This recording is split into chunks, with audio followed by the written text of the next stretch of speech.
Ah, les hommes aujourd'hui, en tout cas, nous allons écouter les plaintes des femmes. Hein. Ah, il faut vraiment se préparer aujourd'hui parce que ça sera le match retour. Marie, montrez à votre tour de la sagesse dans vos rapports avec vos femmes comme avec un sexe plus faible. Honorez-les. Que les femmes pensent. Les femmes ont écrit beaucoup de choses. Hein.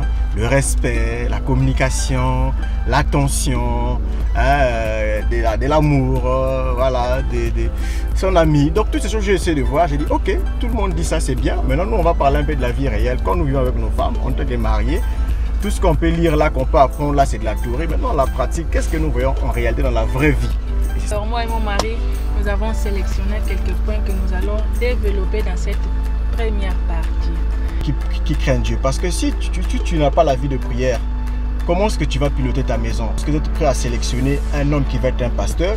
Prenez celui qui n'est pas un nouveau converti, mais un homme qui a l'expérience, qui a guéri, qui est ancien, qui a fait preuve, pas un nouveau converti. C'est pour dire qu'une femme aussi qui veut se marier, qui veut prendre un homme, qui vit à la maison, il faut que l'homme là soit d'abord mature, soit mature sur le plan spirituel, soit délivré de beaucoup de choses.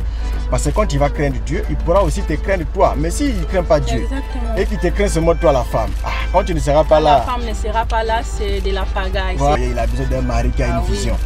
Tu ne dois pas vivre toujours à un pas de la chute, mon frère. L'argent du marché que tu l'avais donné là qui va finir dans 3 jours, toi tu ne peux pas aller déjà anticiper.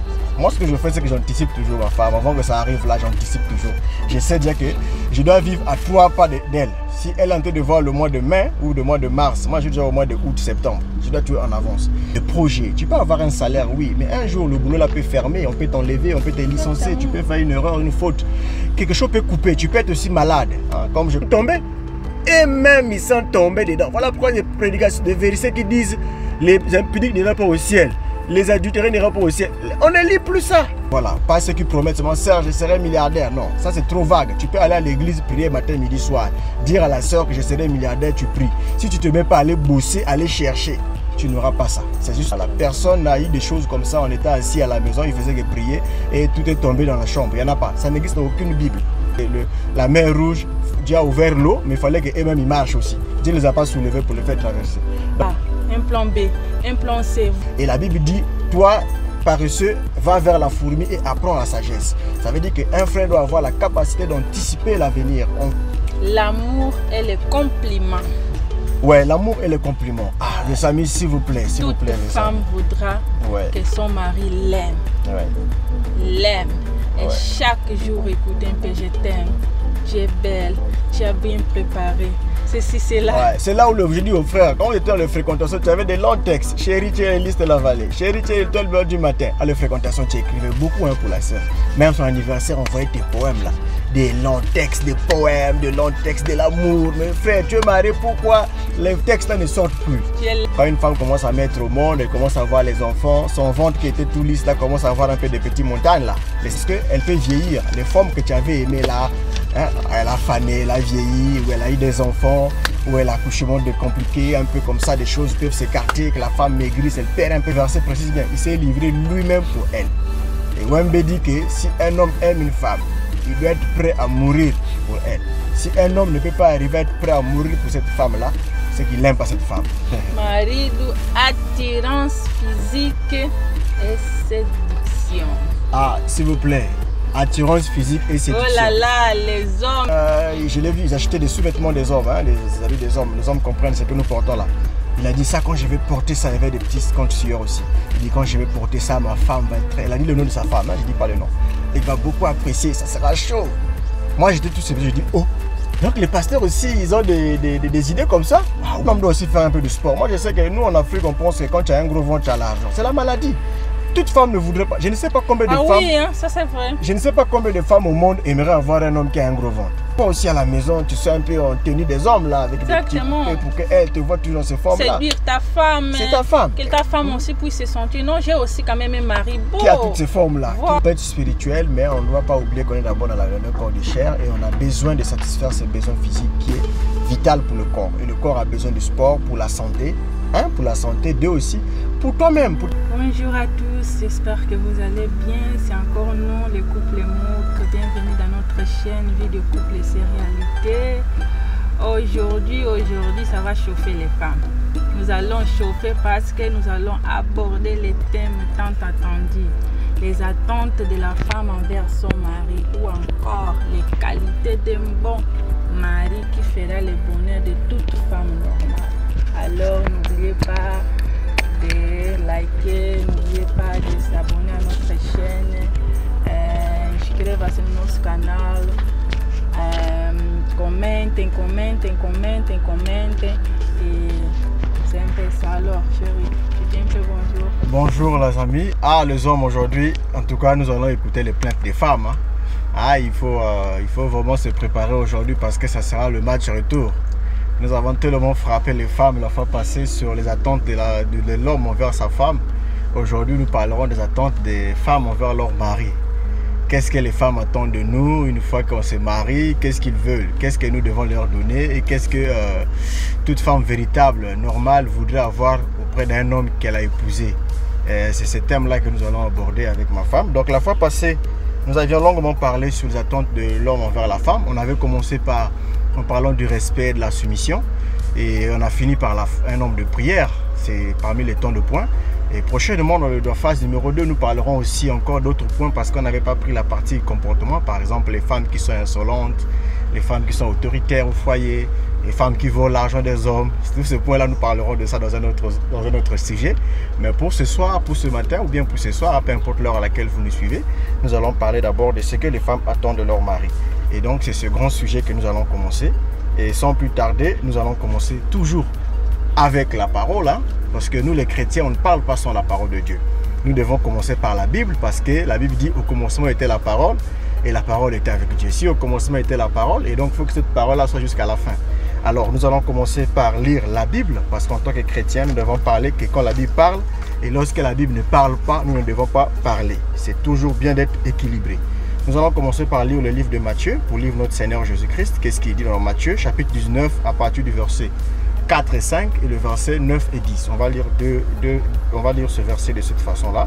Donc Matthieu chapitre 5 à partir du verset 4, Matthieu chapitre 19, excusez-moi, Matthieu 19 verset 4 à 5. Il est dit ceci. Il répondit, n'avez-vous pas lu que le Créateur au commencement fit l'homme et la femme? Et qu'il dit, c'est pourquoi l'homme quittera son père et sa mère et s'attachera à sa femme, et les deux deviendront une seule chair. L'homme quittera son père et sa mère, s'attachera à sa femme, les deux deviendront une seule chair, comme un seul doigt dans ma main. Nous allons lire le verset 9 et le verset 10. Jésus dit, mais je vous dis que celui qui répudie sa femme, sauf pour infidélité, et qu'on épouse une autre, commet un adultère. Et au verset 10, les disciples posaient la question à Jésus, parce qu'ils ont écouté tout ce que j'ai lu en haut là. Ils disent à Jésus, ses disciples lui dirent, si telle est la condition de l'homme à l'égard de la femme, il n'est pas avantageux de se marier. Si telle est la condition de l'homme à l'égard de la femme, il n'est pas avantageux de se marier. Voilà, ça c'est le premier chapitre que nous allons lire. Donc vous voyez qu'il y a des conditions de l'homme envers la femme. Et les apôtres, en écoutant ces conditions-là, ils ont dit, si telle est la condition de l'homme à l'égard de la femme, il n'y a pas d'avantage à se marier, et mieux rester célibataire. Et Jésus au chapitre 11, il dit non, tous ne comprennent pas cette parole, mais seulement à ceux à qui cela a été donné. Et nous allons prendre le livre de Pierre, 1 Pierre chapitre, on va lire le livre de Pierre, excusez-moi. On va prendre Pierre. Pierre chapitre 3, à partir du verset 7. Il est dit ceci, Marie, montrez à votre tour de la sagesse dans vos rapports avec vos femmes, comme avec un sexe plus faible. Honorez-les. Honorez-les. On notera honorez-les. Sexe plus faible. Honorez-les. Comme devons aussi hériter avec vous, excusez-moi, la vie. Qu'il en soit ainsi, afin que rien ne vienne faire obstacle à la prière. Qu'il en soit ainsi, afin que rien ne puisse faire obstacle à la prière. Et pour le reste, nous allons lire les textes au fur et à mesure que nous allons évoluer. Parce que le sujet là, c'est pas comme... je disais pour faire un petit résumé. Donc j'ai essayé de chercher un peu sur le net pour voir un peu qu'est-ce que les gens pensent sur la femme envers leur mari. Qu'est-ce que les femmes pensent. Les femmes ont écrit beaucoup de choses. Le respect, la communication, l'attention, de voilà, de l'amour, voilà, son ami. Donc toutes ces choses, j'ai essayé de voir. J'ai dit, ok, tout le monde dit ça, c'est bien. Maintenant, nous, on va parler un peu de la vie réelle. Quand nous vivons avec nos femmes, en tant que mariés, tout ce qu'on peut lire là, qu'on peut apprendre là, c'est de la théorie. Maintenant, la pratique, qu'est-ce que nous voyons en réalité dans la vraie vie? Et c'est ce que nous allons essayer de parler. Et comme la Bible a tout dit, nous pensons que nous allons avoir des réponses dans la Bible, hein, parce que la Bible n'a rien caché. Tout est dans la Bible. Et dans la Bible, nous allons avoir la chance de découvrir tout ce qui est écrit dans la Bible. Et Dieu fera grâce que tout se passera bien jusqu'à la fin. Et nous serons toujours disposés à répondre à vos questions dans les phases de commentaires, tout comme dans les prochains thèmes qui viendront. On peut toujours revenir sur des points que vous voulez que nous puissions approfondir. On pourra toujours aller plus en détail pour éclairer tout le monde. Voilà. Chérie, la balle est en tes mains. Alors, moi et mon mari, nous avons sélectionné quelques points que nous allons développer dans cette première partie. Le premier point, un chrétien de vie qui craint Dieu et qui a une vie de prière, chérie. Ouais. Un chrétien de vie qui a une vie de prière, qui craint Dieu. C'est très important que très important que l'homme soit une personne de prière et qui craint Dieu. Parce que si tu n'as pas la vie de prière, comment est-ce que tu vas piloter ta maison? Parce que l'homme à la maison, c'est celui qui est la tête, non? On a dit que l'homme est le chef de la femme. Si toi tu es le chef de la femme et que le chef qui est la tête n'arrive pas à conduire sa femme, comment est-ce que la maison va être? Voilà pourquoi dans la Bible, lorsqu'on veut prendre un homme, j'aime prendre le verset en fait pour essayer de montrer la partie prière de l'homme. J'aime prendre le verset de la Bible qui dit que lorsque vous êtes prêt à sélectionner un homme qui va être un pasteur, prenez celui qui n'est pas un nouveau converti, mais un homme qui a l'expérience, qui a guéri, qui est ancien, qui a fait preuve, pas un nouveau converti. C'est pour dire qu'une femme aussi qui veut se marier, qui veut prendre un homme, qui vit à la maison, il faut que l'homme là soit d'abord mature, soit mature sur le plan spirituel, soit délivré de beaucoup de choses.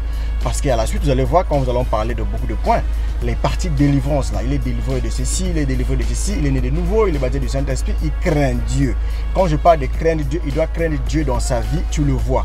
Parce que quand il va craindre Dieu, il pourra aussi te craindre toi. Mais s'il ne craint pas Dieu, exactement, et qu'il te craint seulement toi la femme, quand tu ne seras pas là... La femme ne sera pas là, c'est de la pagaille, voilà, c'est n'importe quoi. Voilà, parce que sa crainte est limitée que chez toi. Non? Quand tu n'es pas là, dehors là, tu ne vas pas aller pour lui parler. Il va quand il va au boulot. Est-ce que tu es là avec lui? Quand il est avec les amis, quand ils sortent au boulot pour aller manger, est-ce que tu es avec lui? Tu le sauves. Donc, ça veut dire qu'il faut trouver une personne qui a une vie de prière, qui craint Dieu, qui est un chrétien véritable, pas un chrétien des noms, qui va à l'église, qui sert le pasteur. Ce n'est pas des chrétiens là que je parle. Non, je ne parle pas des chrétiens qui vont à l'église, qui sert le pasteur. Ça c'est ce qu'on appelle la religion simplement. Tu peux aller tous les jours à l'église, servir l'homme de Dieu, donner l'argent, c'est bien. Mais on parle des chrétiens de vie, ça veut dire une personne qui craint Dieu et qui vit la parole. Ça veut dire que tu obéis à ce que Dieu a dit. Les commandements que Dieu a donnés, là, tu les respectes. Et la femme te voit à la maison, comment tu pries, comment tu gênes, comment tu amènes la maison comme un bon pilote. Comme a dit dans le livre de Josué, que moi et ma maison, nous servirons l'Éternel. Donc, un homme qui a la capacité d'amener sa maison vers l'adoration, vers le culte, vers la prière, vers la crainte, vers l'obéissance de Dieu. Voilà un peu. Donc, un chrétien de vie qui craint Dieu et qui prouve par sa vie, par son comportement et par son caractère. J'ai eu cette grâce d'avoir un mari qui craint Dieu. Merci, je le parle, je le témoigne sincèrement. Ça me touche, merci beaucoup.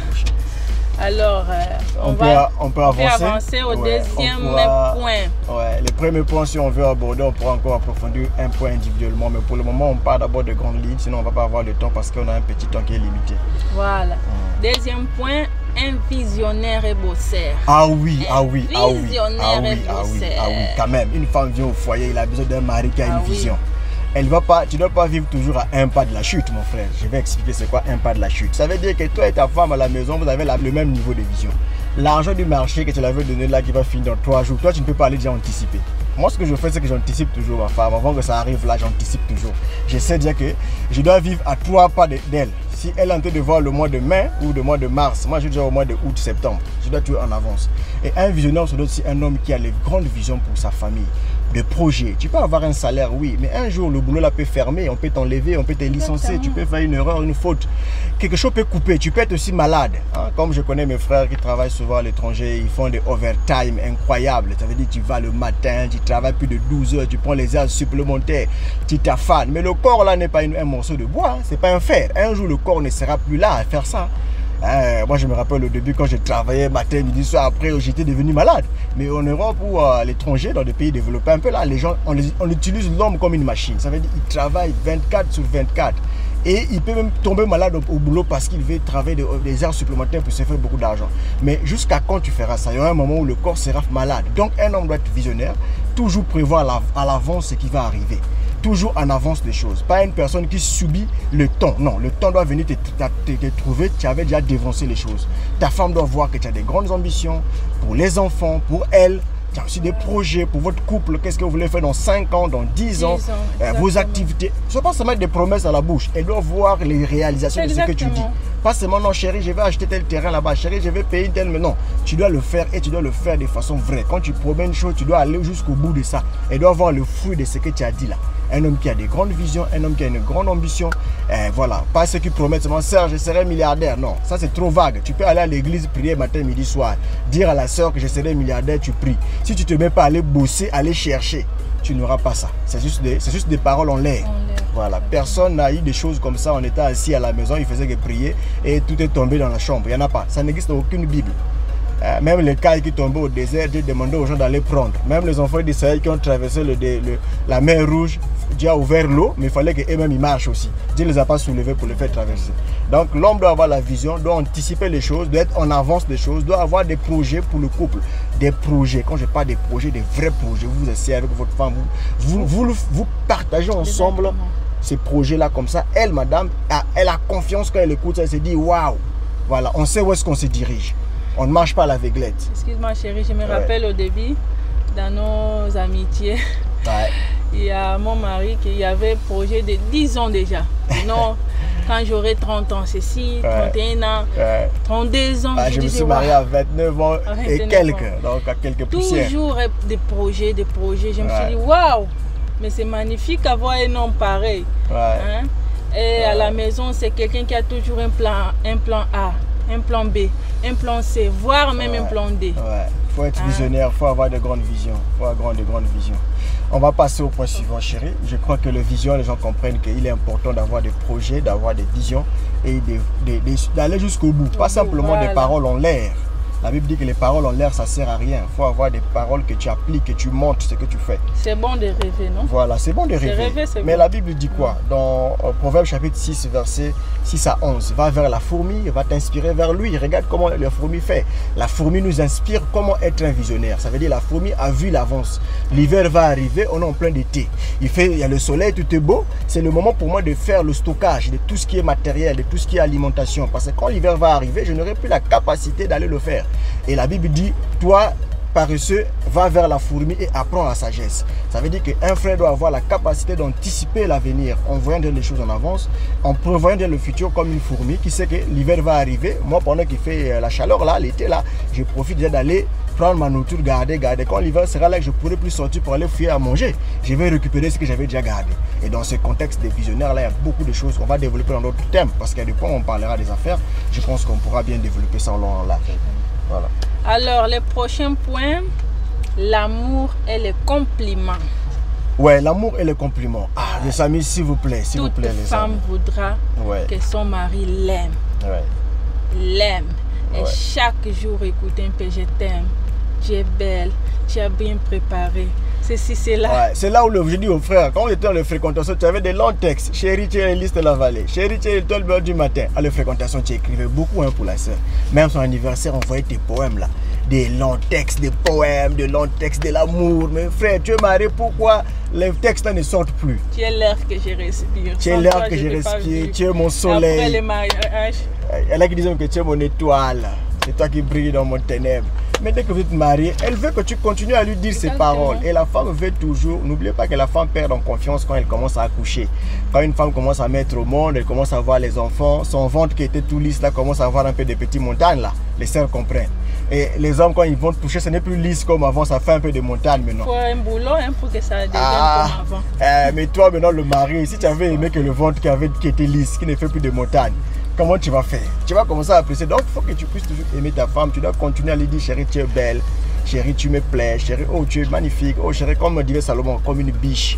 Hein, tu es magnifique, tu es ceci, je t'adore, je t'aime. Pas adorer pour prier. Hein. Adorer dans la chose d'appréciation. Il faut aimer ta femme. Et le mari doit aimer. Et pour parler de l'amour, là, je vais lire le verset parce qu'on ne va pas parler seulement pour parler. On doit lire la Bible. Dans le livre d'Éphésiens, on va lire. Hein, Éphésiens chapitre. Il y a l'amour et l'amour aussi, hein, chérie. L'amour philéo, l'amour... Ouais, voilà, je vais expliquer. Ouais. L'amour philéo, c'est l'amour de la chair, que tu aimes ton frère, ta soeur, ton enfant, ta femme. Tout le reste là, tu les aimes par l'amour philéo. L'amour agapé, bon, les gens disent souvent agapao, mais les théologiens disent que c'est vraiment agapé. Agapé ou agapao, c'est l'amour de Dieu. Mais pour aimer ta femme, moi je préfère que tu puisses fusionner les deux amours. L'amour philéo ne voudrait pas, un peu comme Frère Bonhomme m'avait dit à sa femme, si tu voyais Jésus et moi, tu prendrais qui? La femme dit que je vais vers Jésus, je t'aime chérie, mais là je vais aller vers Jésus. Maintenant si tu voyais une femme embrasser Jésus, comment tu vas te comporter? Oh, ça me ferait pas mal. Maintenant si une femme venait m'embrasser moi, comment ça te ferait? Ça te ferait mal. Vous voyez, l'amour philéo lui fera mal de voir une femme venir embrasser son mari. Mais le même amour qu'elle a pour Jésus, si une femme l'embrasse, ça ne lui fait pas mal. C'est pour dire que vous devez aimer votre femme avec ces deux amours-là. Pourquoi je parle de l'amour philéo pour aimer ta femme? Parce que beaucoup de gens insistent sur l'amour charnel. L'amour charnel peut passer, pourquoi? Parce qu'elle peut vieillir. Les femmes que tu avais aimées là, hein, elle a fané, elle a vieilli, ou elle a eu des enfants, ou elle a accouchement de compliqué, un peu comme ça, des choses peuvent s'écarter, que la femme maigrisse, elle perd un peu ses formes physiques qui t'avaient attiré. Mais est-ce que tu vas continuer à l'aimer comme tu avais aimé ces formes-là aujourd'hui? Non, tu pourras pas. Tu ne pourras plus supporter ça. Mais comment faire pour supporter cet amour-là? Si l'amour que tu avais vu là, des choses physiques, n'est plus là. L'amour agapo prend le relais. Donc l'amour divin qui est l'amour qui te permet de supporter. Car la Bible dit que l'amour supporte tout, l'amour croit tout, l'amour pardonne tout, l'amour espère tout. Hein, voyez-vous? Donc tous ces points-là, tu as besoin de l'amour spirituel pour joindre l'amour physique pour bien aimer ta femme. Et pour parler de l'amour, on va lire Ephésiens chapitre 5. À partir de verset 25, il est dit ceci: Marie, aimez vos femmes comme Christ a aimé l'Église, s'est livré lui-même pour elle. C'est ce que la Bible dit. Marie, aimez vos femmes comme Christ a aimé l'Église et s'est livré lui-même pour elle. Tu vois, le verset précise bien, il s'est livré lui-même pour elle. Et Wembe dit que si un homme aime une femme, il doit être prêt à mourir pour elle. Si un homme ne peut pas arriver à être prêt à mourir pour cette femme-là, c'est qu'il n'aime pas cette femme. Et Christ s'est livré lui-même pour elle, elle-même pour l'Église. Il s'est livré pour sa femme spirituelle lui-même, volontairement sans forcer. C'est ça. Et dans le livre de Colossiens chapitre 3, verset 19, j'ai un verset que je vais lire, il y a un point très important dans l'amour là. Il dit: Marie, aimez vos femmes et ne vous aigrissez pas contre elles. Ça, c'est quand on parlera des autres points. On va insister sur le point aigrisser. Aigrisser là, ça veut dire rendre aigre. Quelque chose que tu rends amer à la maison. Les hommes qui rendent amer leurs femmes. La femme veut que tu lui présentes l'amour. Tu dois le faire tout le temps. Tu viens, tu montres à ta femme que tu l'aimes. Tu l'es là présent, tu la félicites encore, tu lui fais des compliments. Tu fais tout ce qu'il faut pour qu'elle sente que tu l'aimes. Tu la fais bisous. Voilà. La femme est là. Un peu de fleurs. Donc c'est ça, ça fait partie des accessoires de l'amour. L'amour doit être présent. Et vous devez aimer votre femme. Quand tu connais que ta femme aime les chocolats, les parfums, les fleurs. Donc, voilà. Ça c'est des points dans le point que nous allons développer. On va arriver sur ça. Ouais. Donc il faut aimer ta femme comme Christ a aimé l'Église. Car tu dois aimer la femme au même titre. Car la Bible dit que personne ne peut aimer, ne peut haïr son propre corps. Mais chacun prend soin de son corps, le prend, le nourrit, le traite bien. Donc ta femme, c'est ton corps. Aime ta femme comme ton propre corps en lui faisant du bien, sans lui faire du mal, et tu verras que Dieu vous bénira. On peut continuer, chérie. Alors, le quatrième point, Marie-Lou, attirance physique et séduction. Ah, s'il vous plaît. Attirance physique et séduction. Oh là là, les hommes. Attirance physique et séduction. Attirance physique. Ouais, je me rappelle d'un pasteur qui avait dit, une fois j'étais avec deux pasteurs, on faisait un peu les courses au marché. J'étais encore jeune célibataire, hein. On faisait des achats avec eux. Ils ont dit, je l'ai vu, ils achetaient des sous-vêtements des hommes, hein, les habits des hommes. Les hommes comprennent ce que nous portons là. Il a dit ça, quand je vais porter ça, il y avait des petits comptes sueurs aussi. Il dit quand je vais porter ça, ma femme va être très... Elle a dit le nom de sa femme, hein, je ne dis pas le nom. Un tel va être très content, hein, il va beaucoup apprécier, ça sera chaud. Moi j'étais tout seul, je dis oh. Donc les pasteurs aussi, ils ont des idées comme ça. Ah bon? Ah bon? Les pasteurs ont des idées comme ça, bon, ah bon. C'est naturel, c'est un humain, c'est un être humain. C'est toi qui croyais que l'Éternel est un ange du ciel. C'est un être humain qui a des besoins. Parce qu'on a d'abord un corps physique, non? Exactement. Avant le corps spirituel que nous serons au ciel, on a d'abord le corps physique. Si tu ne manges pas, par exemple, mais tu vas mourir. Si tu ne bois pas l'eau, mais tu vas mourir. Oh, je vais dans l'esprit. Mais tu es aussi charnel en fait. Avant d'être dans l'esprit, tu es d'abord charnel. Donc, comme tu es d'abord charnel, il faut que tu puisses profiter aussi de faire cette vie de la terre. Toute femme voudra que son mari l'attire quand même physiquement. Voilà. La séduit. Quand je parle de physique, là tu vois le pasteur est parti acheter des choses pour plaire sa femme. Et je vois d'autres pasteurs faire parfois du sport. Hein. Je cite pas seulement un pasteur en France que je vois tout le temps faire du sport. Wembe, un grand sportif d'ailleurs, qui soulevait même sa femme avec une forme physique. Quand j'ai vu Wembe même avec des... Il a porté des touches, comment on appelle ça, des touches, des trucs des hommes avec des trucs de jeans bien enfilés avec un chapeau. Wembe, il soulève même la selle, mais là tu vois que des muscles. Un homme doit aussi faire un peu de sport. Moi je sais que nous en Afrique on pense que quand tu as un gros ventre tu as l'argent. C'est la maladie. Toute femme ne voudrait pas. Je ne sais pas combien de femmes. Oui, hein, ça c'est vrai. Je ne sais pas combien de femmes au monde aimeraient avoir un homme qui a un gros ventre. Je ne connais pas. En tout cas, j'ai fouillé partout, je n'ai pas eu de pas femmes. Quand même dans cette génération. Non, je connais pas. Je ne connais pas des femmes qui aiment des hommes qui ont de gros ventres, qui ne font pas de sport, qui sont tout le temps affanés. Paul dit que... Négligé. Non. Oh là là, faites un peu il de s'est sport. Fait pas beau. Fais un peu de sport, rase-toi un peu bien, fais te coiffer un peu bien comme le frère. Faut être comme le frère, bien rasé là, tout propre. Tu te rases un peu, ta femme t'apprécie, tu viens un peu beau, un peu parfumé, un peu en forme avec toute la forme physique. Quelquefois aussi à la maison, tu sois un peu en tenue des hommes là, avec des petits coupés pour qu'elle te voit toujours dans ces formes là. C'est dire ta femme. C'est ta femme. Que ta femme aussi puisse se sentir. Non, j'ai aussi quand même un mari beau. Qui a toutes ces formes là, qui me fait plaisir. Nous on demande toujours aux femmes parfois de s'habiller de manière sexy à la maison. Nous aussi les hommes, quand on est à la maison, essayons d'être... être aussi parfois à la maison quoi. C'est-à-dire dès qu'elle te voit, elle va dire mon mari a des muscles, hein, mon mari a des formes physiques, a des tablettes au ventre, voilà, comme ils disent des tablettes dans le ventre. Faire un peu de sport, être un peu attirant, c'est pas mauvais. L'apôtre Paul nous demande de le faire. Le sport est bien, l'activité physique c'est biblique, c'est pas interdit. De faire un peu de sport, d'avoir la forme, c'est aussi bien pour ta santé. Pour éviter des maladies de tension, pour éviter... Sincèrement, il y a trop la négligence, surtout les hommes qui se disent chrétiens.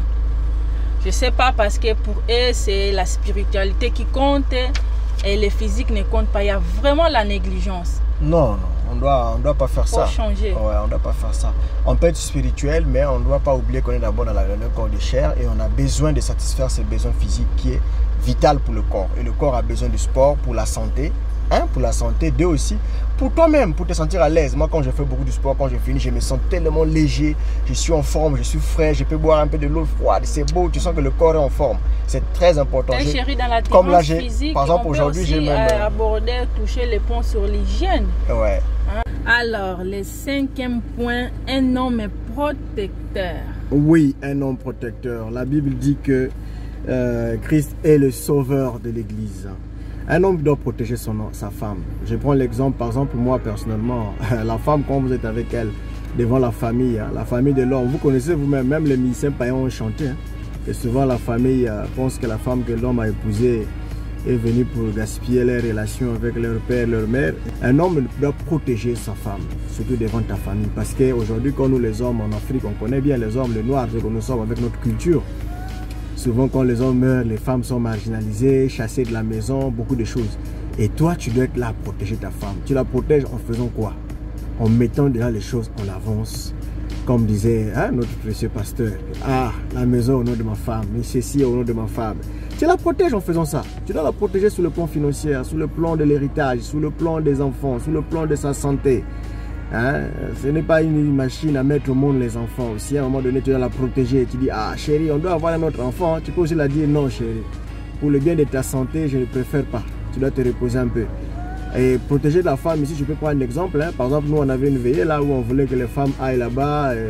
L'oncle était décédé, donc il fallait que les femmes arrivent là-bas. Ils doivent rester toute la journée là-bas, dormir avec les nattes au sol et tout et tout.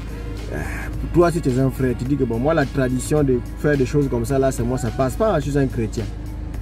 Ça passe pas avec moi et du coup tu peux refuser ça. Et quand on parle de protéger sa femme, c'est dans beaucoup de choses. Sur le plan spirituel, tu dois la protéger. Sur le plan physique, tu dois la protéger. Protéger en face des agresseurs, l'agresseur de nos familles que nous connaissons, nos familles africaines. Lorsque leur fils est marié à une femme, ils aiment penser que cette femme-là est venue souvent pour la détruire et pour l'écarter de la famille. On aura aussi un terme où on dira aux sœurs aussi comment vous devez être équilibré avec votre belle famille aussi, parce que nos sœurs aussi parfois manquent un peu de la sagesse et de la pédagogie pour avoir vos relations avec votre belle famille. C'est important que vous soyez équilibré. Mais là, on parle un peu des hommes. L'homme doit avoir la capacité de ne pas blâmer sa femme devant sa famille, il doit la protéger devant sa famille. Il ne doit pas la mettre à nu devant la femme. Il ne doit pas mettre même si ta femme a fait une bêtise, ne le montre pas ça en public devant ta famille. Il faut la couvrir, la protéger, même devant n'importe qui. Tu dois être là une protection pour elle. Et la Bible dit que dans Ephésiens chapitre 5, nous allons lire rapidement, s'il vous plaît. Donnez-moi une minute. On va lire Éphésiens chapitre 5, le verset 23. Il est dit, car le mari est le chef de la femme, comme Christ est le chef de l'Église, qui est son corps et dont il est le sauveur. Le mari est le chef de la femme, comme Christ est le chef de l'Église, qui est son corps et dont il est le sauveur. Donc le mari est le sauveur de la femme. Tu la sauves devant les prédateurs de l'église aussi. À l'église, il y a des sœurs, quelquefois aussi, qui vont pas parfois aimer ta femme. Parfois, c'est une sœur qui vient d'une autre église. Souvent, les sœurs souffrent, hein, ceux qui viennent d'autres églises là. Exactement. Excuse-moi, chérie, je sais que tu n'aimes pas que je parle de ça, mais il faut quand même que je parle. Il y a des sœurs qui sont comme ça. Dès que tu viens d'une autre église. Vous savez, je suis venue au Congo et je parle sincèrement que j'ai été très mal reçue.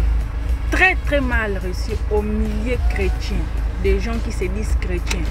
Haïr sans cause, jugement sans te connaître.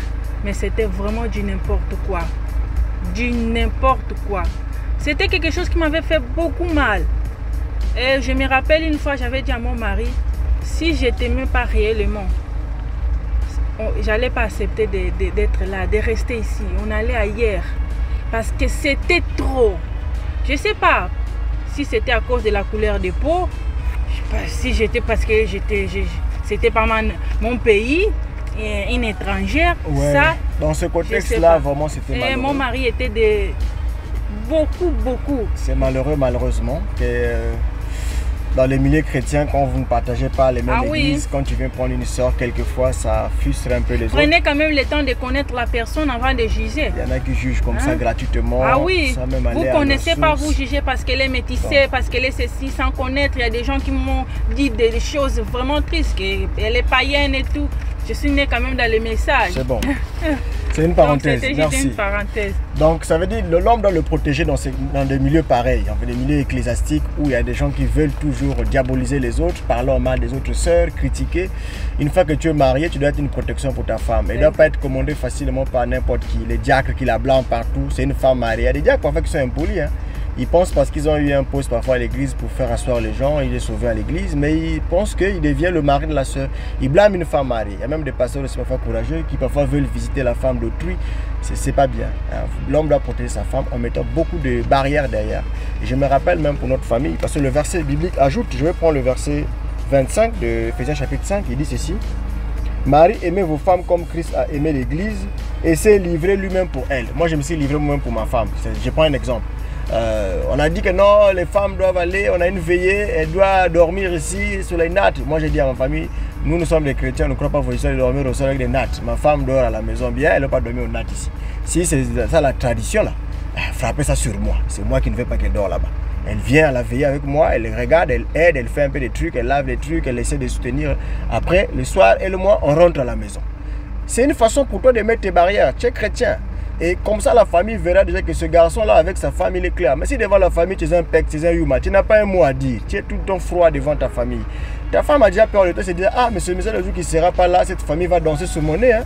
Faut être capable de montrer déjà ta position. Et l'homme doit être une protection pour sa femme. La femme doit sentir que tu la protèges. Tu la protèges devant tout le monde. Hein. Que ce soit à l'église, que ce soit à la famille, que ce soit devant tes amis, que ce soit devant n'importe qui, devant partout. Elle se sentira en sécurité. Et la Bible dit que Christ a fait cela pour l'église. Donc il est le sauveur. Et verset 25, on dit bien qu'il s'est livré lui-même pour elle. Donc il y a des choses parfois, tu peux encaisser ça. Ta femme et sa mère se sont disputées, tu prends la place de ta femme, tu te mets au milieu, tu dis bon ma femme, je vais te blâmer quand on sera en privé. Tu prends aussi ta mère, tu lui parles d'abord en privé aussi. Après tu mets l'équilibre entre les deux, mais tu ne peux pas être là penchant. Parce qu'il y a des frères qui sont très penchants. Non, ma mère, dès que tu marques ma mère. Mais donc tu n'as rien compris le mariage. Parce que la mère n'est pas chère de ta chair, os de tes os. L'os de tes os, chère de ta chair, c'est ta femme, pas ta mère. Ta mère ne sera pas chère de ta chair, os de tes os. Elle t'a mise au monde, oui. Mais ta femme, c'est l'os de tes os, chair de ta chair. Ça, c'est la réalité qui est comme ça. Quelqu'un d'une autre famille qui n'a pas la même nature que toi, même peut-être couleur de peau que toi, ou bien même nationalité que toi, mais c'est celle-là qui est l'os de tes os. C'est ça la beauté de Dieu. Mais Dieu veut que tu puisses l'aimer comme ton propre corps. Et Christ l'a fait pour l'église. Il s'est livré pour elle, lui-même pour elle. Et les hommes doivent le faire pour leurs femmes. Et au verset 29, il est dit, car jamais personne n'a haï sa chair, mais il la nourrit, on prend soin, et comme Christ le fait pour l'église. Et on va parler dans la chose qui va suivre plus tard. Il y a des points que nous allons développer sur ce côté-là. Je pense que... Alors, on continue le prochain point, le 6e point, chérie, la fidélité. Ouais, la fidélité, c'est très important. Vous savez, Jésus est un homme très fidèle. Hein. Jésus n'a pas des églises. Hein. Jésus n'a qu'une seule église. Vous pouvez voir le monde entier, il y a une seule église, qui est l'épouse de Christ. Il n'y a pas deux épouses de Christ. Et un homme doit être fidèle à sa femme. Hein. Nous avons parlé qu'aucun homme n'est capable de pardonner l'adultère d'une femme. C'est vrai. Mais les femmes aussi, c'est vrai. Les femmes nous pardonnent, nous les hommes. Facilement, la femme peut te pardonner. Je connais l'histoire, je ne vais pas penser ça parler sans parler de cette histoire-là. Il y avait un frère, pour parler de la fidélité, il y avait un frère qui était, tout le temps quand il partait en voyage, il disait toujours à sa femme, chérie, je suis tombé, chérie, je suis tombé. Chérie, dès qu'il vient, chérie, j'ai une chose à te confesser, je suis tombé, j'ai commis une femme, j'ai fait ceci avec une femme. La femme pardonnait toujours, Un jour, il est revenu du voyage, il veut dire, chérie, je suis tombé avec une femme, je veux dire. Il dit, non, chérie, avant que tu confesses, aujourd'hui, c'est moi qui dois confesser. Qu'est-ce qu'il y a, madame? Il est fâché. Qu'est-ce que tu veux dire? Chérie, quand j'étais parti au boulot, moi aussi, quand j'étais parti en voyage là, moi j'étais tombé cette fois-ci, je n'ai pas vraiment pardonné. Moi, non, jamais, je ne vais pas te pardonner, jamais. Les frères fâchés comme moi. Ah! Faut que le pasteur vienne dans la maison, faut que le pasteur vienne ici. Il n'y a pas de problème, appelle le pasteur, on va arranger. Il appelle le pasteur est venu. Le pasteur comme ça, il dit, hey, parle, c'est lui le frère qui dit, parle, le pasteur est là, parle, le pasteur est là, parle, le pasteur est là. Le pasteur dit, frère, calme-toi, je vais écouter. Non, pasteur, il faut qu'elle parle. Elle doit partir d'ici, elle a quitté la maison. Ça dit, pasteur, moi, chaque fois que le mari voyage, voilà une bonne femme. Il n'a pas exposé son mari au début, hein. Il a gardé pendant quand même. Comme je disais aux femmes, il y a des choses qui demandent qu'on puisse prier pour votre mari. Il peut commettre une erreur une fois, vous le pardonnez, deuxième fois, vous le pardonnez, trois fois, vous le pardonnez. Attention, il ne faut pas que ça devienne un jeu. Il va t'amener la maladie, tu vas mourir très vite. Si tu amènes le sida, par exemple, et que là, tu meurs au nom de l'amour aveuglé. Non, s'il a une vie qui n'est pas correcte, demande de l'aide qu'on puisse prier pour lui. Parfois, c'est un mauvais esprit, on peut chasser ça. Si tu veux être aussi très rigoureux comme moi, j'ai dit toujours à ma femme, le jour où une erreur arrive, je n'ai pas dit que je veux le faire. Si une femme tombe, hein, les femmes, je vous donne un conseil, vous dites à votre frère, si tu veux encore me toucher là, va d'abord faire le test de VIH, si tu es négatif. 3 mois après, tu peux maintenant me toucher. Tu restes d'abord comme ça, je ne vais pas mourir. Je t'aime, je t'ai pardonné, oui. Mais je ne vais pas mourir vite, laisser des enfants orphelins de père et mère à cause de ton péché. Si tu veux faire ton péché, fais ton péché maintenant, avant de me retoucher encore là. Va d'abord faire les analyses, toutes les analyses des maladies un peu sexuellement transmissibles, sensibles là. Tu ramènes tout est négatif, après on peut reprendre. Mais on attend au moins 3 mois après. Sois un peu quand même patiente. Tu vas voir comment le foie là va changer. Il va vite changer. Là je parle vraiment pour... Hein, c'est ce qu'on appelle les cris de femmes au travers d'un homme qui parle. Je parle des cris de femmes. Nous les hommes, on pense qu'on peut faire. La femme nous pardonne, c'est vrai, elle nous pardonne. Mais vous ne savez pas comment ça le blesse. Vous allez suivre dans la suite comment ça a blessé la soeur. On continue sur la soeur là. La soeur commençait à expliquer au pasteur. Chaque fois qu'il part, il revenait. Il faisait le péché, j'ai pardonné. Il faisait le péché, j'ai pardonné. Moi aussi, je me suis dit, ah, mais le gars là, il pense que moi, ça me fait pas mal. Hein. Tout le temps, mon cœur saigne. Chaque fois, quand il me touche même au lit, pasteur, je vois tout l'image de cette femme là qui sort avec lui là. Quand il me fait même des bisous là, j'ai comme l'impression de la même bouche qui me fait des bisous sur d'autres femmes. C'est ça là, je me sens pas bien, pasteur. Je me sens humilié, je me sens sale, comme si ma nudité est dehors. Maintenant, cette fois-ci, moi aussi, je ne suis pas tombé avec une femme en fait. J'ai seulement monté pour que tu viennes avec un homme. J'ai seulement fait ça pour que tu viennes un peu à la maison aujourd'hui, pour que tu écoutes un peu que combien de fois ce frère me blesse et que tu saches que moi aussi comment mon cœur blesse. Je voulais un peu lui montrer un peu ce que ça lui fait. Ça lui a fait très mal, hein. Pour une fois seulement que je lui ai informé, il est prêt à me chasser à la maison. Mais lui, chaque fois qu'il voyage, pasteur, il revient toujours avec un dossier. Le frère est devenu, oh, mais fallait dire ça! Fallait dire ça! Hein? Comment tu m'as amené à... J'ai dit mal, mon cœur commençait à me battre vite. Hein? Tu m'as même blessé, je suis même triste. Hein, chérie, il fallait pas faire ça. Le pasteur maintenant se retourne contre le frère. Pasteur, frère, toi aussi vraiment, frère. Comment toi, tu vivais une vie comme ça depuis longtemps, mais tu as une femme qui t'aime, il t'a pardonné, tu faisais que la même chose, il n'a pas exposé ta vie dehors, mais toi tu continues. Le frère s'est mis à genoux, le pasteur a prié pour lui. Et c'était la délivrance du frère. Donc ça veut dire que, c'est cette histoire-là que j'ai dit, beaucoup de frères peuvent connaître ça. Donc, il y a des frères qui ont des histoires comme ça, tu peux cacher, tu peux pardonner, mais à un moment donné, sœur, essaie un peu de dire pourquoi on prie un peu. Parfois c'est un mauvais esprit aussi, ça peut l'aider aussi. Et vous n'appliquez pas, n'oubliez pas aussi d'appliquer la formule des tests là, c'est important. Exigez-le un peu le test VIH. Tu me touches pendant 3 mois. Donc l'homme doit être fidèle à sa femme. Christ n'a qu'une seule église. Nous les chrétiens ne croyons pas à l'adultère. La Bible dit qu'aucun adultère n'ira au ciel. Ce verset-là existe dans la Bible. Aucun adultérien n'ira au ciel. Aucun impudique n'ira au ciel. Les pasteurs ne lisent plus ça. Pourquoi ils lisent plus ça? Et même ils sont tombés. Dedans. Voilà pourquoi il y a des prédications, des versets qui disent les impudiques n'iront pas au ciel. Les adultérés n'iront pas au ciel. On ne lit plus ça. C'est maintenant juste l'argent, les voyages, des belles maisons, des belles voitures, ceci. Mais la sanctification là, pasteur, pourquoi vous ne prêchez plus ça? On est tous tombés dedans. Pourquoi ils sont tombés dedans? Parce que ils ont été rattrapés par leur choix. Beaucoup de gens ont fait des choix parce qu'ils pensaient que le physique ne comptait pas, c'était seulement la spiritualité. Mais le physique comptait. La femme doit être attirée d'être belle, doit être attirée d'être belle. C'est important pour ton choix. Et donc l'homme doit être fidèle à sa femme. On ne trompe pas sa femme, même dans les pensées, ne trompe pas votre femme. Hein? Quand vous regardez des histoires, des TikTok, des films, des vidéos sales, c'est pas bon. Quand tu vas être avec ta femme, tu auras l'image de ce que tu avais vu. Tu n'auras pas l'image de ta propre femme. Pour que tu puisses aimer ta femme, il ne faut plus qu'il y ait autre chose se place entre toi et ta femme. Il ne faut pas qu'il y ait... C'est comme l'éclipse, non? Entre le soleil et la terre, entre le soleil et la lune. Dès qu'il y a un astre qui passe au milieu, on appelle ça l'éclipse, non? La terre est dans le noir. Donc si tu ne veux pas que ta femme soit dans le noir, quand tu la vois, tu vois que le noir. Mets une serre au milieu, mets un païen au milieu, mets un truc au boulot au milieu, tu verras, ta femme sera l'éclipse totale ou partielle. Tu la sentiras même plus, elle peut être devant toi, tu n'as plus, puisque tu vois autre chose, non? Voilà, donc soyez fidèles. Et Christ est fidèle à l'église. Christ n'a pas deux églises, il n'a qu'une seule église et il est fidèle avec. Et il aime l'église, il s'est livré jusqu'à mourir pour l'église. Et l'homme doit être fidèle. L'adultère, c'est pas bon. Nous devons combattre ça. Et moi, en tant que chrétien, comme disait Wembe, que je sais que si je partirai en voyage outre-mer, je dirai à ma femme que je suis tombé, elle va me pardonner. Mais comme je l'aime, comme je ne veux pas la blesser, je ne le ferai pas. Ça, c'est un Branham qui le dit. Hein? Comme j'aime Meda, je le ferai. Mais je sais qu'elle me pardonnera. Parce que les femmes, souvent, je sais qu'elle va pardonner. Mais comme tu l'aimes et que je ne vais pas la faire du mal, je ne le ferai jamais. Ça, c'est Branham. Et moi aussi, je ne le ferai jamais. J'aime ma femme, pourquoi je vais la trahir? Pourquoi je vais la blesser? Pour rien au monde. D'où, chérie, le premier point d'avoir un homme qui craint l'Éternel, voilà, est très important. Quand tu crains Dieu, tu vas craindre aussi de la faire du mal. Puisque la Bible dit qu'aucun adultère n'ira au ciel. Toi, tu vas aller au ciel, non? Si tu vas aller au ciel, tu vas faire l'adultère. Pour un plaisir de 5 minutes, tu vas aller en enfer. Ah, le choix est clair. Moi, je ne vais pas aller en enfer. Moi, je vais aller au ciel. Et comme je vais aller au ciel, je crains Dieu. Hein? Ensuite, je crains ma femme. Parce que je l'ai fait un vœu, non? Je te promets d'être fidèle, de t'aimer, de te chérir. Oui, pasteur, je le promets. Mais tu avais fait un vœu, non? Mais ce vœu-là, non? Et dans Ecclésiaste, on a bien dit, non? Quand tu fais un vœu, garde-toi d'honorer ce vœu-là, non?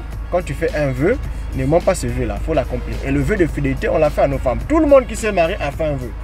Donc chaque fois que toi tu tombes, tu as brisé ton vœu là en fait. Et il faut aller voir ta femme pour t'excuser. Même si elle ne t'a pas attrapé. Je sais que beaucoup de frères tombent parfois en cachette. Même si ta femme ne t'a pas attrapé. Mais Dieu lui t'a attrapé. Hein.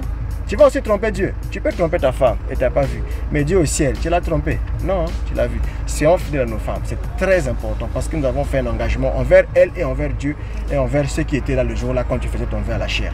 Nous avons tous écouté. Hein. Je nous promets la fidélité, pasteur. Oui, pasteur, je serai fidèle. Je l'aimerai jusqu'à la fin de ma vie. Oui, pasteur. Accomplis ton vœu, mon frère. Voilà. Maintenant, il peut arriver que l'erreur se passe. Je vous ai pris les exemples. Hein. Il y a une femme qui voulait quitter son mari. Madame lui a dit de ne pas le faire, de le pardonner et d'avancer. Donc, madame n'encourage pas le divorce. Et moi aussi, je n'encourage pas le divorce. Si votre mari a commis une erreur, pardonnez-le, priez pour lui. Mais il y a des choses qui demandent qu'on délivre. Si ça devient pire, il faut la délivrer. Et essayez d'appliquer la méthode des examens. C'est très important pour votre santé. Pardonnez. Alors, voilà, on passe au point suivant, chérie. Le point suivant, la confiance. Ouais, la confiance. Donc, la femme veut que l'homme puisse avoir confiance en lui. Pas tout le temps de jalousie à la con. L'amour n'exclut pas la jalousie. Si tu as l'amour, tu dois être jaloux. Même Dieu dit que je suis un Dieu jaloux. Je suis jaloux de vous. Une jalousie spirituelle. Même Paul le dit. Je vous ai fiancé à Christ, je dois être jaloux. C'est normal que l'homme soit jaloux de sa femme. La femme aussi voudrait voir un peu de jalousie à son mari. Parce que vous aussi, les frères, dès que vous vous mariez, vous avez mis la femme à la maison. Vous pensez qu'elle est pour toi, non? Elle va plus donc, tu as déjà eu ton trophée. C'est comme un diplôme, non? On fait les examens, on étudie, on a fini d'avoir le diplôme. Qu'est-ce qu'on fait au diplôme? On le classe au placard. Est-ce qu'on ouvre encore nos diplômes là? Tous les hommes sont d'accord avec moi. Quand on a des diplômes, on les jette, on l'oublie. On passe à autre chose. Mais la femme n'est pas un diplôme, c'est un être humain. Elle voudrait que chaque fois que tu puisses lui faire confiance, que tu puisses renouveler, que tu puisses voir. Mais ça n'empêche pas qu'en tant qu'homme, tu prennes un peu son téléphone, non? Tu regardes un peu qui écrit ta femme, tu prends un peu son compte bancaire. Hein? Tout homme doit avoir quand même un compte bancaire pour sa femme. Vous pouvez avoir un compte commun. Hein? Moi et ma femme, on a un compte commun en Europe, là, qu'on a fait en commun. Bon, on peut avoir d'autres comptes ailleurs, hein? Pas seulement au Congo, parce qu'on ne sait jamais. On va avoir un compte commun, mais chacun a un compte épargne. Tu peux aussi guetter un peu son compte épargne ou ses comptes courants, regarder un peu. Hein? Elle envoie l'argent chez qui? Parfois, elle fait des transferts en cachette vers sa famille. Et que son père là-bas ou sa mère ou son frère de construire une maison, toi tu ne sais pas. Tu dois vérifier. Tu as confiance en elle, oui, mais la confiance n'exclut pas quand même de vérifier, de contrôler, quand même de regarder. Hein? C'est important de voir quand même. c'est quand même important de vérifier, de checker. C'est important. Et la femme voudrait que l'homme soit jaloux de lui, d'elle plutôt. Il faut toujours être jalouse d'elle. Elle a besoin de cette jalousie-là, ça fait du bien.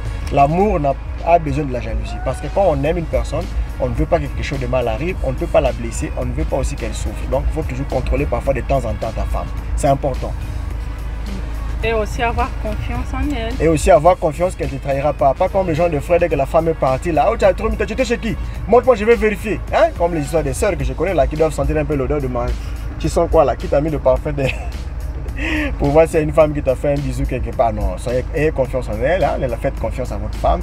Vous l'avez épousée, vous avez checké, vous avez confiance. Il faut que vous puissiez donner la confiance. Elle voudrait que le mari lui croie. Pas de soupçons. Les soupçons, c'est pas bon. Dans un mariage, le mariage est basé sur la confiance. La confiance, le pardon, le soutien mutuel. Il faut avoir confiance en ta femme. Il faut croire en elle. Mais, pas confiance à l'aveuglette. Hein? Ne faites pas comme avait fait Adam, hein, s'il vous plaît. Il avait confiance en Ève jusqu'à manger le fruit. Mais, n'oubliez pas qu'Adam avait fait confiance parce qu'il était aussi Christ en type. Il fallait qu'Adam accepte cette confiance-là. Sinon, Dieu devait détruire la femme. Et l'histoire de l'humanité devait s'arrêter là à Genèse 1. Donc, du coup, il fallait que Dieu, quand même, Genèse 3, il faudrait quand même que Dieu puisse faire une histoire. Donc, c'était important qu'Adam accepte. Adam était Christ en fait. C'est normal. Voilà.